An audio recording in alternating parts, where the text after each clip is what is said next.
Minute में आज की बड़ी खबरें। देश में कृषि सुधार बिल के खिलाफ विरोध प्रदर्शन हो रहा है तो कई जगह समर्थन में रैली निकाली जा रही है। विपक्ष कृषि बिल को किसान विरोधी बता रहा है। पंजाब के गुरदासपुर के किसान बिल पास होने के विरोध में 23 सितंबर को चक्का जाम करेंगे। वहीं अमृतसर में आज इस बिल के खिलाफ विरोध प्रदर्शन किया गया। पीएम मोदी ने कृषि बिल को किसानों के हित में बताया है। चलिए आपको बताते हैं इस मामले में क्या सच्चाई है और क्या भ्रम फैलाया जा रहा है। इस बिल पर यह भ्रम फैलाया जा रहा है कि मोदी सरकार किसानों को कॉर्पोरेट्स के साथ अनुबंध कर खत्म कर देगी, जबकि ऐसा नहीं है। दूसरा भ्रम ये कि केंद्र सरकार राज्य सरकारों के एपीएमसी कानून को रद्द कर रही है, जबकि कृषि सुधार बिल किसी भी तरह एपीएमसी कानून को प्रभावित नहीं करता है। और तीसरी सबसे बड़ी अफवाह यह है कि कृषि बिल किसानों को न्यूनतम समर्थन मूल्य की सुरक्षा से बाहर करेगा, जबकि सरकारी खरीद पहले की तरह जारी रहेगी। दिल्ली पुलिस के स्पेशल सेल को एक बड़ी कामयाबी मिली है। स्पेशल सेल ने 3 जासूसों को गिरफ्तार किया है, जिसमें चीन की एक महिला, एक नेपाली और एक फ्रीलांस पत्रकार शामिल है। राजीव शर्मा नाम का ये पत्रकार चीन के लिए जासूसी कर रहा था। राजीव शर्मा डोकलाम और गलवान में मौजूद भारतीय सेना से जुड़ी अहम जानकारियां चीन के अखबार ग्लोबल टाइम्स को दे रहा था। जांच के दौरान पता चला कि चाइनीज महिला फर्जी कंपनियों के जरिए अभी तक राजीव शर्मा को करीब 40 लाख रुपए दे चुकी थी। दिल्ली पुलिस के स्पेशल सेल ने तीनों जासूसों को ऑफिशियल सीक्रेट एक्ट के तहत गिरफ्तार किया है। चीन की यह महिला अपने नेपाली साथी के साथ मिलकर चीन के लिए जासूसी का काम करती थी।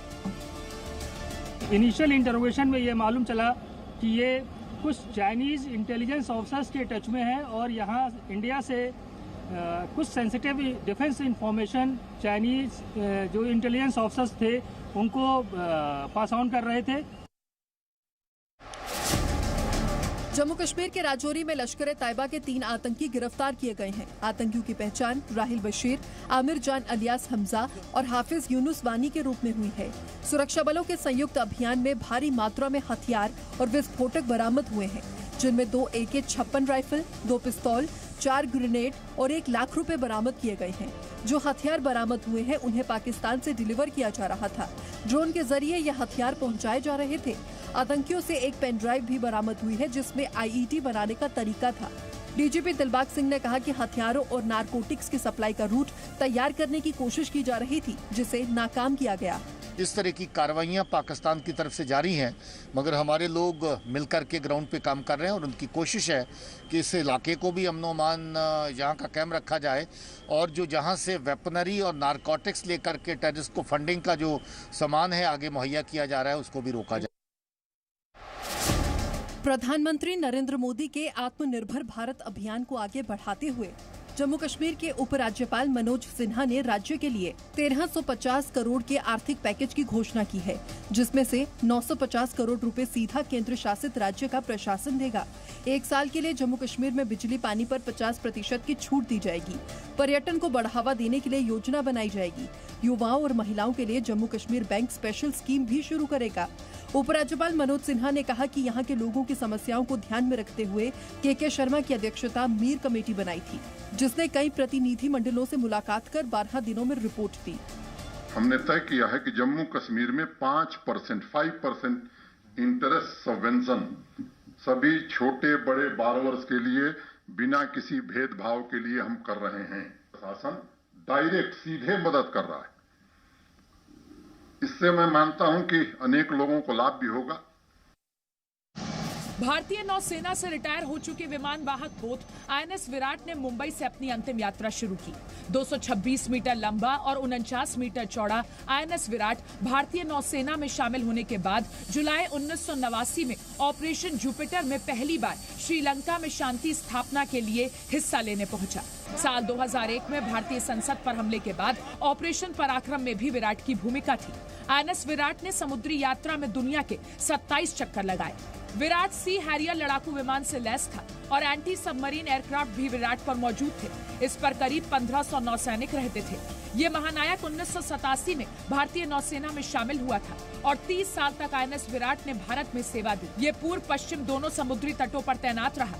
समुद्र में यात्रा के दौरान करीब 11 लाख किलोमीटर का रास्ता तय किया।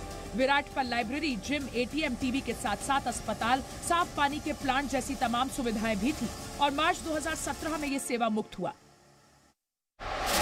उत्तर प्रदेश में देश की सबसे खूबसूरत फिल्म सिटी बनाई जाएगी।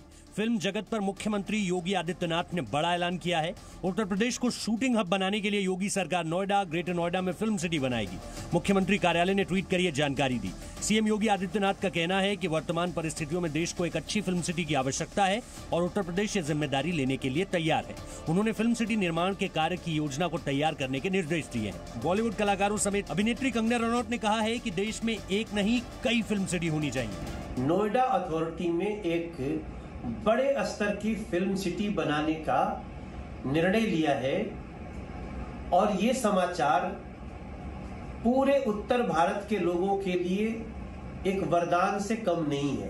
अगर उत्तर प्रदेश में फिल्म सिटी बनती है, समझ लीजिए डायरेक्ट और इनडायरेक्ट कम से कम इसमें 1 लाख लोगों को रोजगार मिलेगा और बड़ा अच्छा लगेगा जब हमारे लोग यहीं पर काम करेंगे, अपने प्रदेश में काम करेंगे।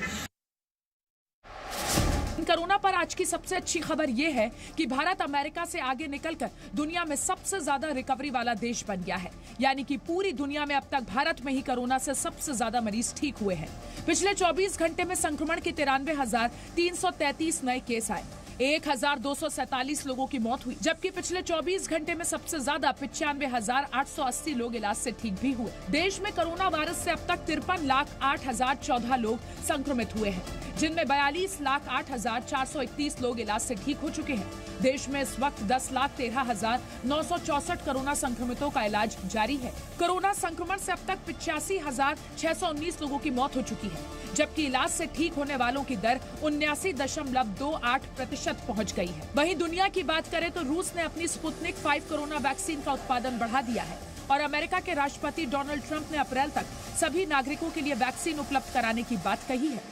Presenting B News app available on Google Play and App Store. Download it now.